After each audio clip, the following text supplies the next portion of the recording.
जय हिंद प्यारे बच्चों। आरआरएम एग्जाम मेंटोर चैनल पे आप लोगों का तहे दिल से स्वागत है। उम्मीद करते हैं, आशा करते हैं हमारे द्वारा चलाया गया एक नया इनिशिएटिव जिससे हम 9 से 12 क्लास के बच्चों को फ्री ऑफ कॉस्ट में पूरी तैयारी करा रहे हैं, जिसमें हमारी अदर फैकल्टीज, कभी हिंदी के लेक्चर्स, कभी मैथ के लेक्चर्स और केमिस्ट्री, बायोलॉजी, सब तरीके के लेक्चर आप लोगों को टाइम टू टाइम मिलने वाले हैं। हालांकि अभी समर वैकेशन चल रही है और बच्चे थोड़ा सा पढ़ने पर कम ध्यान दे रहे हैं, तो उम्मीद करते हैं बच्चे नए सेशन से जुड़ेंगे तो चीज़ों को देखेंगे। आप लोग आलस में मत आइएगा, जब तक हम आप लोग क्लास प्रोवाइड कर रहे हैं उस क्लास को तब तक देखते रहिएगा, कुछ सीखने की कोशिश करिए। इसी क्रम में हमने हिंदी को भी स्टार्ट कर दिया है, मैथ भी, और इंग्लिश के राजकुमार सर आप लोगों को टेक्स्ट बुक कराई रहे हैं। हमने जैसा आप लोगों को वादा किया था कि हम आपको ग्रामर की क्लासेस मैं दिनकर गोयल आप लोगों को टाइम टू टाइम बोनस के रूप में, एक्स्ट्रा क्लासेस के रूप में आपको देने वाला हूं, क्योंकि आप लोगों को चीजें समझ में आनी चाहिए। फर्क नहीं पड़ता कि कौन पढ़ा रहा है कौन नहीं पढ़ा रहा है। राजकुमार सर आप लोगों की क्लासेस बेहतरीन रूप से कराएंगे ही, फुल कंप्लीट कोर्स कराएंगे, लेकिन हमने वादा किया उस वादों को पूरा निभाएंगे। ये क्लासेस हमेशा आप लोगों के लिए फ्री ऑफ कॉस्ट होने वाली है, बिना टेंशन के। आप लोग बस हमें सपोर्ट करने की आवश्यकता है, एक मोटिवेशन की आवश्यकता है। वो मोटिवेशन आप लोग अपने सपोर्ट से हमें दे सकते हैं। उम्मीद करते हैं आप हमें सहयोग करेंगे और मैं आपका छोटा भाई आप लोगों के लिए तरीके से कंटेंट प्रोवाइड कराऊंगा। बस trust me, believe me, support me, ये 3 आप चीज़ मांगता हूँ, और डेडिकेशन के साथ में लगे रहिए। हम आप लोगों को उस मुकाम पे पहुंचा देंगे कि आप याद रखोगे। ठीक है बच्चों, आज हमारा जो टॉपिक है, लास्ट टॉपिक में हमने आप लोग समझाया था इंग्लिश की अल्फ़ाबेट वर्डमाला, जिसमें हमने 26 लेटर्स को समझाया था, और ए और एन का प्रयोग समझाया था। हमने कहाँ ए का प्रयोग करते हैं, कहाँ एन का प्रयोग करते हैं। हाँ, हालांकि हमने ये भी कहा था जब आर्टिकल्स की बात आएगी, आर्टिकल्स पढ़ाने होंगे, तब ए, एन और दी का प्रयोग कहाँ कहाँ होता है वो भी समझाएंगे। लेकिन ए और एन में डिफरेंस करते हुए लास्ट लेक्चर को हमने कंप्लीट कर दिया था। उसी क्रम में आपने बताया था कि हम आने वाले समय में किस प्रकार से लेटर्स से वर्ड बनते हैं, तो हमने वर्ड सीखे थे। अब वर्ड से सेंटेंस वाली बात आती है, तो आपको समझेंगे जब हम कुछ बोलते हैं या लिखते हैं तो हम शब्दों का प्रयोग करते हैं, हम प्राचीन शब्दों का प्रयोग समूह में करते हैं। कहने का मतलब यह है कि अगर हम किसी का एक संबोधन कर सकते हैं, एक वर्ड से कर सकते हैं, जैसे राम, किसी को हमने राम बोला तो हमने राम बोल दिया, ये सिर्फ और सिर्फ एक वर्ड है। क्या है? वर्ड है।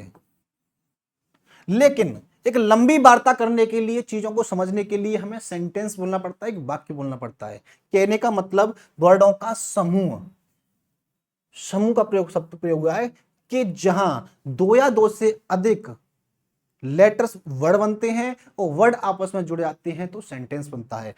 समझेंगे, ऐसे समझेंगे जैसे लेटर्स आपस में जुड़ जाते हैं कि R plus A plus M, ऐसे ही स्काई को डिवाइड करेंगे हम लोग, करेंगे तो एस प्लस के प्लस बाई। कहने का तात्पर्य इसके अंदर 3 लेटर हैं, 3 लेटरों से मिलकर क्या बना? एक वर्ड बना। क्या बना? वर्ड। ये क्या है? वर्ड है। ऐसे ही सेंटेंस की परिभाषा ये है, 2 या 2 से अधिक वर्ड्स आपस में जुड़ जाते हैं। क्या जुड़ जाते हैं? वर्ड्स आपस में जुड़ जाते हैं तो क्या कहलाते हैं? सेंटेंस कहलाते हैं। क्या कहलाते हैं? सेंटेंस कहलाते हैं। वो भी सार्थक, ऐसा नहीं है जिनका एक सेंस निकले।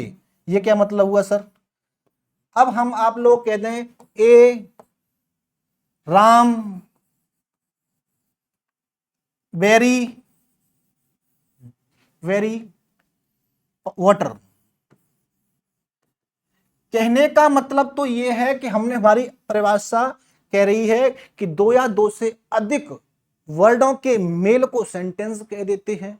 ध्यान से सुनो ना आप लोग, यहां भी डेफिनेशन का प्रयोग हो रहा है, ए राम वेरी वाटर। समझने की बात यह है कि इन सब में क्या है? 2 या 2 से अधिक वर्ड है, लेकिन कंप्लीट रूप से ये सेंटेंस नहीं है। क्यों सेंटेंस नहीं है? जब बात करेंगे शब्दों का ऐसा समूह जिसका पूर्ण भाव निकले। इसका कोई भाव निकल रहा है? एक मिस एक होता है, Ram miss Ram, very miss बहुत, वाटर मिस बहुत। राम एक बहुत पानी है, ये कोई सेंटेंस हुआ ना? सेंटेंस वो होता है जिसका एक भाव निकले, एक पूर्ण सेंस निकले। कहते हैं ना कॉमन सेंस की बातें।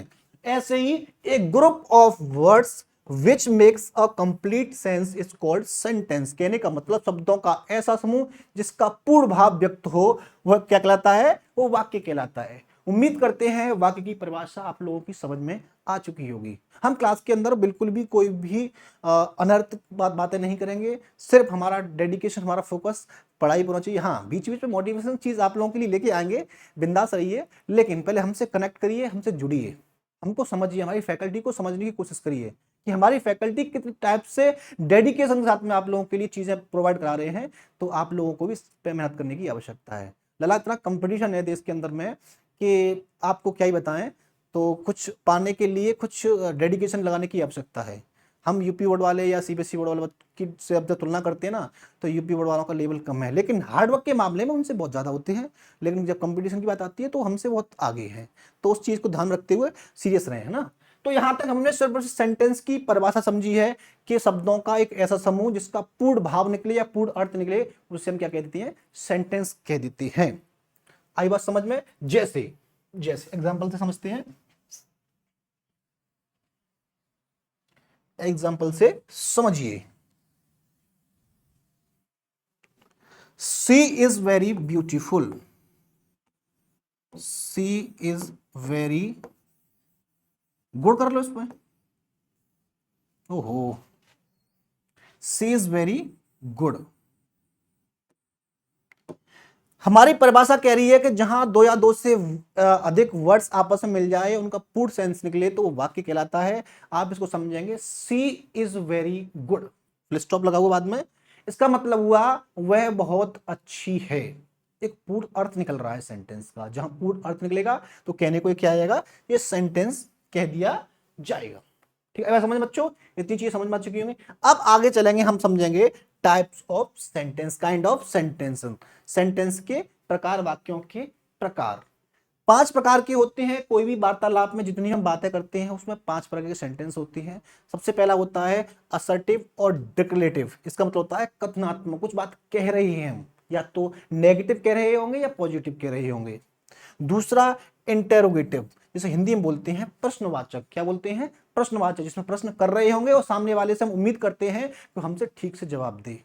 होता है ना, जब कोई प्रश्न करते हैं, कोई हमारा ठीक से जवाब नहीं होता तो बुरा लगता है, तो कहने का मतलब वो बात अलग है। लेकिन दूसरा टाइप होता है हमारा प्रश्नवाचक वाक्य।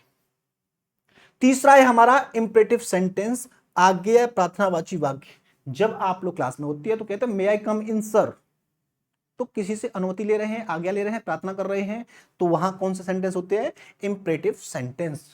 नंबर 4 में एक्सक्लेमेटरी सेंटेंस, आश्चर्य बोधक वाक्य। कुछ ऐसी चीज हमने देख ली, उसे देख के हम शॉक्ड रह गए, हाय ये ऐसा भी हो सकता है, हाय हम जीत गए।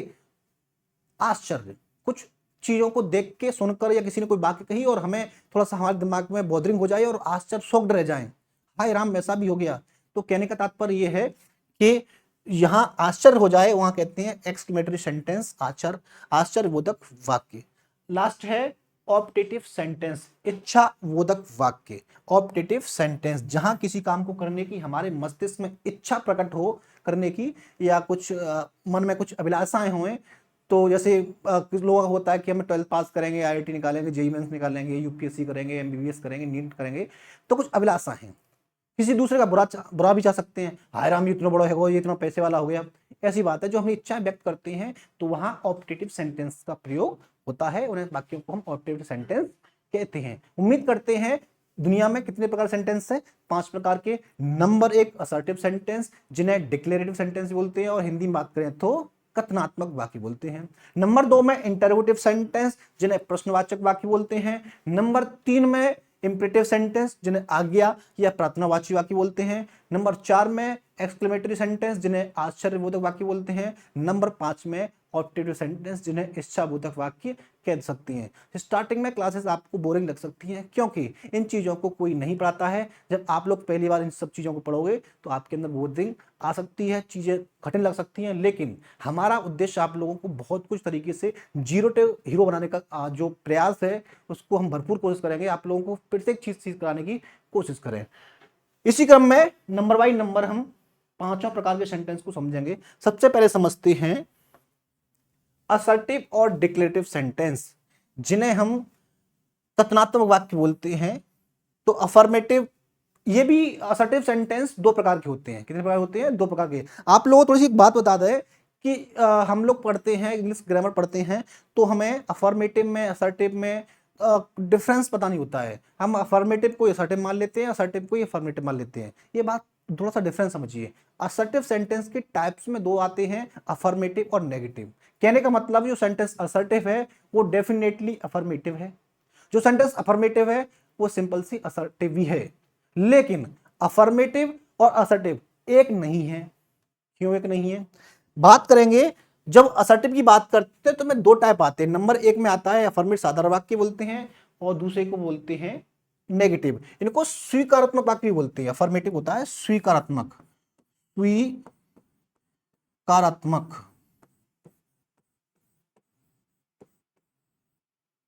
स्वीकारात्मक वाक्य।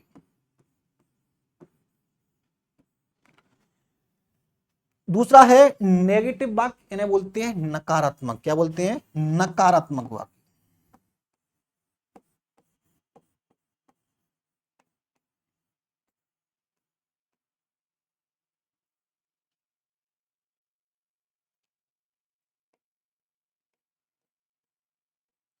इनको एग्जाम्पल से समझ जाएंगे तब चीज आप लोग समझ में आएगी। अब आपसे कोई असर्टिव वाक्य कहे या डिक्लेरेटिव सेंटेंस कहे, आपके दिमाग पे तुरंत आना चाहिए कि गोयल सर ने बताया था कि असर्टिव वाक्य दो तरह के होते हैं, एक अफर्मेटिव, दूसरा होता है नेगेटिव। अफर्मेटिव सेंटेंस को ही पॉजिटिव सेंटेंस बोल देते हैं या स्वीकारात्मक सेंटेंस बोल देते हैं, और दूसरा टाइप का है नकारात्मक वाक्य, जिसे इंग्लिश में बोलते हैं नेगेटिव सेंटेंस। जहां हम अफर्मेटिव की बात करते हैं या असर्टिव सेंटेंस की बात करते हैं, तो इसका मतलब हुआ यस या नो में आंसर, यस या नो में आंसर। जब यस में आंसर देंगे इसका मतलब हुआ वाक्य कैसा है? अफर्मेटिव वाक्य है, साधारण वाक्य है। जैसे एग्जांपल में हमने समझाया था ये वाला कि she is very good, she is very good, ये कैसा सेंटेंस है? ये एग्जांपल है आप लोगों का असर्टिव का। असर्टिव में भी किसका? अफर्मेटिव का। किसका? अफर्मेटिव का। ये चीज आप लोगों को सिखा रहे हैं हम लोग कि जब बात आती है इसकी असर्टिव की, तो ये दो प्रकार का होता है, एक असर्टिव होता है, नेगेटिव होता है। अफर्मेटिव में क्या है? साधारण वाक्य या स्वीकारात्मक, जिसमें यस में आंसर मिलता है। किसमें मिलता है? यस में। आप लोगों को दिमाग में जब भी असर्टिव सेंटेंस आए, ये दो इमोजी आप लोगों के सामने है, इनको याद रखना। यस और नो में जो आंसर दें उन्हें हम असर्टिव वाक्य कहते हैं। आई बात समझ में? गला सूख रहा, थोड़ा सा पानी पी ले बच्चों। दूसरा सेंटेंस है आपके नेगेटिव। जैसे राम इज नॉट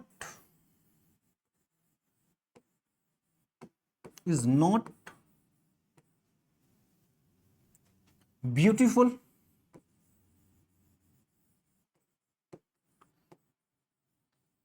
ये राम अपने गांव की बात कर रहे हैं, भगवान राम की बात नहीं करते। भगवान राम तो बहुत सुंदर थे, हालांकि भगवान राम भी थोड़े से चॉकलेटी कलर में थे। नया ट्रेंड चल रहा है चॉकलेटी कलर, सामने टाइप के, है ना?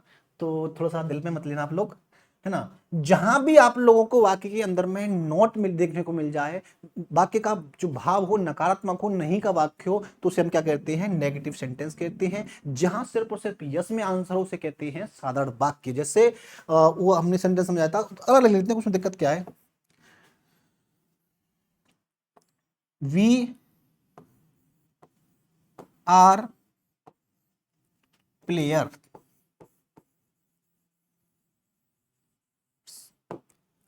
We are players. आप समझ रहे हैं इसमें कहीं भी नेगेटिव की बात नहीं हुई है, नॉट का प्रयोग नहीं हुआ है, तो सेंटेंस किसका है? ये अफर्मेटिव का है। तो डिफरेंस आप लोगों के सामने है। असर्टिव में भी टू टाइप्स, अफर्मेटिव और नेगेटिव। चलते फिरते आप लोगों को पूछ ले कि बच्चों असर्टिव में और अफर्मेटिव में क्या डिफरेंस है। कुछ गांव के लोग होते हैं या आसपास के लोग होते हैं, कहीं से इंग्लिश पढ़ लेंगे तो आपसे पूछेंगे कि लाला तू ऑनलाइन अंग्रेजी पढ़ता है, तो जी बता कि जो अफर्मेटिव में और असर्टिव में क्या अंतर है? तो याद आओगे, गोयल सर याद आएंगे आप लोगों को कि सर ने दो इमोजी दिखाए थे यस और नो वाले। जहां यस की बात आए तो अफर्मेटिव या पॉजिटिव सेंटेंस या स्वीकारात्मक बोलते हैं, जहां बात नो की आए तो उन्हें क्या बोलते हैं? नेगेटिव वाक्य बोलते हैं। आई बात समझ में? तक दो चीजें क्लियर हुई आप लोगों के सामने। फर्स्ट टाइप कंप्लीट हो गया आप लोगों का। अब समझते हैं इंटेरोगेटिव वाक्य। क्या समझते हैं? इंटेरोगेटिव वाक्य, जहां आपसे प्रश्न किया जाए और आपको उत्तर देना हो। क्या राम बहुत सुंदर है? वह कहां रहता है? ये 2 टाइप से होते हैं, मतलब जहां आपसे कोई ना कोई प्रश्न पूछा जाएगा वहां क्या कहेंगे हम, इंटरोगेटिव वाक्य कहते हैं। जैसे ये 2 टाइप्स के होते हैं। कौन कौन से टाइप्स होते हैं? एक तो यस या नो में आंसर देना। आप समझिए, आपका सेंटेंस जो स्टार्ट हो रहा होगा वो हेल्पिंग वर्ब से, सहायक क्रिया से स्टार्ट हो रहा होगा, सहायक क्रिया से स्टार्ट हो रहा होगा, जिसमें क्या शब्द से सेंटेंस स्टार्ट हो, क्या तुम बीमार हो। अगर आपको ऐसे सेंटेंस दिख जाए तो आप क्या कहोगे कि सेंटेंस क्या से स्टार्ट हो रहा है? तो फर्स्ट टाइप है इंटरोगेटिव का। किसका है? इंटरोगेटिव का। जब इसकी इंग्लिश करेंगे तो are you ill, question mark चिन्ह। ऐसे सेंटेंसों में मोस्टली बाकी के अंत में क्वेश्चन मार्क लगा दिख जाए, आप समझ जाओगे सेंटेंस किसका है, ये इंटरोगेटिव सेंटेंस के वाक्य हैं। 2 टाइप से बताए थे, सहायक शब्द, सहायक क्रिया पहले आ जाए, वाक्य के पहले, वाक्य के पहले। जब हिंदी में आए तो क्या शब्द आएगा, और जब इंग्लिश में आए तो सहायक क्रिया हेल्पिंग वर्ब पहले आएगी। आई बात समझ में? जहां कहीं भी आपको सहायक क्रिया पहले लगी दिख जाए और या क्या से सेंटेंस स्टार्ट हो रहा हुआ तो सेंटेंस कैसे कहलाएंगे? इंटरोगेटिव के कहलाएंगे। पहले ही बताया इंटरोगेटिव सेंटेंस दो तरह के होते हैं। पहला क्या वाला, दूसरा होता है जब क्वेश्चन वर्ड बीच में आ जाए। जब क्वेश्चन वर्ड, जिसे ये आपके सामने स्क्रीन पर दिख रहे होंगे, क्वेश्चन वर्ड होता है प्रश्न सूचक वाक्य शब्द, प्रश्न सूचक शब्द। जैसे वाई, वाई मिस होता है क्यों, हाउ मिस कैसे, विच मिस कौन सा,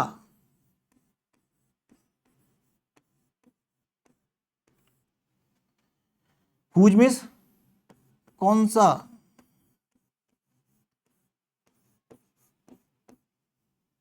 हाउ मैनी मिस कितना कितनी कितने, कितना कितनी कितने,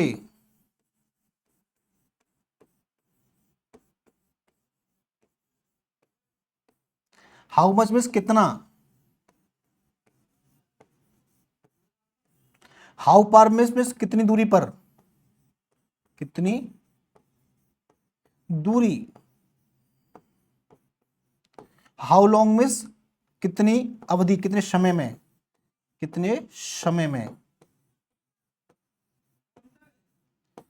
कहने का मतलब है जब ये क्वेश्चंस वर्ड, प्रश्नवाचक शब्द आप लोगों के सेंटेंस के बीच में आ जाए तो आप क्या कहोगे? वो सेंटेंस किसके होते हैं? वो सेंटेंस कहलाते हैं प्रश्नवाचक वाक्य के कहलाते हैं। 2 टाइप्स के सेंटेंस हो गए। हम उम्मीद करते हैं, आशा करते हैं कि अभी आप लोगों की समझ में इंटरोगेटिव सेंटेंस और affirmative sentence, assertive sentence, negative sentence आप लोग समझ में आ चुके होंगे। इनके एग्जांपल भी कर लेते हैं।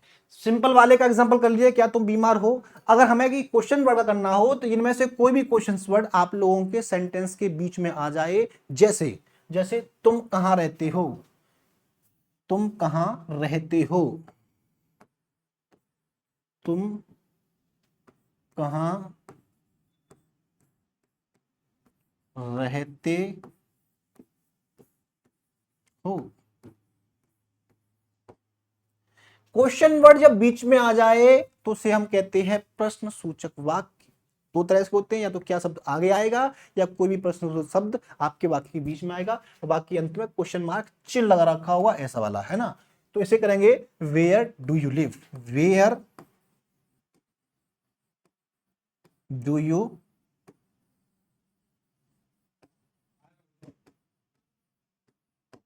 भी। आप लोग ये टेंशन मत लेना सेंटेंस कैसे कर रहे हैं, और ये हमने तो सीखे ही नहीं है। आप उम्मीद करना है ये सेंटेंस और ये स्टोरी के नियम आप लोगों को सब कुछ हम लोग कराएंगे।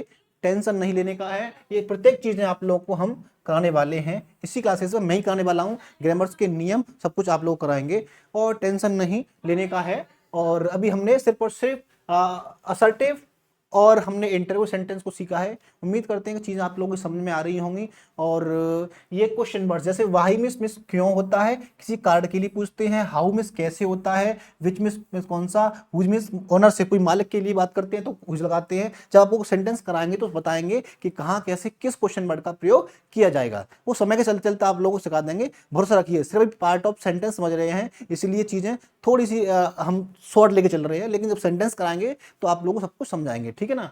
और हाउ मैनी मिस क्वांटिटी के लिए, और हाउ मच कोई चीज़ जब मापते हैं तोलते हैं उसके लिए हम जब तोलते हैं तो हाउ मच का प्रयोग करते हैं। तीसरा हाउ फार और हाउ लॉन्ग, ये दो तरह के सेंटेंस। अभी हमने सिर्फ दो चीज सीखी है, असर्टिव सेंटेंस सीखे हैं, असर्टिव में भी अफर्मेटिव और नेगेटिव सीखे हैं, और इंटरवेटिव में सीखे हैं हमने दो टाइप के, क्या से स्टार्ट होते हैं और क्यों से स्टार्ट होते हैं। उम्मीद करते हैं बच्चों, आशा करते हैं चीजें आप लोगों की समझ में आ रही होंगी। और अगली वीडियो में हम आप लोगों को इसके अगले टाइप्स बताएंगे। तब तक के लिए आप लोग मस्त रहें, स्वस्थ रहें, और हमें आप लोगों को सपोर्ट करने की आवश्यकता। प्लीज हमें सपोर्ट करिए और आशा करिए कि आप हमें अच्छे से प्यार दें। तब तक के लिए खुश रहें, मस्त रहें। जय हिंद साथियों।